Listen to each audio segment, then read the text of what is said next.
नमस्कार सबैमा। आज चाहिँ सानो जेरेनियमको भिडियो अपडेट गर्दैछु यहाँनिर हो। अहिले के कस्तो छ हाम्रोमा जेरेनियम भनेर। अहिले चाहिँ अब हामीले जेरेनियमलाई राख्ने ठाउँ नपाएर यताउता मिलाएर राखिराखेका छौँ, किनभने चाहिँ बर्खामा जेरेनियम जोगाउनु एकदम साह्रो पर्छ नि त। अनि भेराइटिजहरू चाहिँ यस्तै यस्तै प्रकारकोहरू चाहिँ छ हाम्रोमा। अनि नयाँ चाहिँ कलेक्सन गरेको छैनौँ अहिले, किनभने अब यो रेनी सिजनमा चाहिँ अब साह्रो पर्छ नि त राख्नुको लागि, त्यो भएर अनि अब एकैचोटि चाहिँ अक्टोबरदेखि मात्रै अरू कलेक्सन गर्नुपर्छ भनेर चाहिँ जति अस्ति कलेक्सन गरेको छ त्योहरू नै सबै छ यहाँनिर। अहिले फेरि मजाले फुल्नु थालिसकिसकेको छ, हेर्नुहोस् न। यहाँनिर त झन् अब बेडमै छ क्या। अस्ति जुन हामीले कटिङ लगाइराखेको थियो नि, त्यो कटिङमै फुलिरहेको छ यहाँनिर। सारेको पनि छैन हामीले।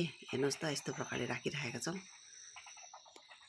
सार्नुपर्छ होला, के हुन्छ सार्दाखेरि पनि डरसरी हुन्छ नि त। त्यो भएर चाहिँ राम्रो राम्रो नै बाँचिरहेको छ योपालि चाहिँ। अलिक त्यस्तो साह्रो उयो भएन हो, राम्रै छ, राम्रै भइरहेको छ। यस्तो मजाले फुलिरहेको छ।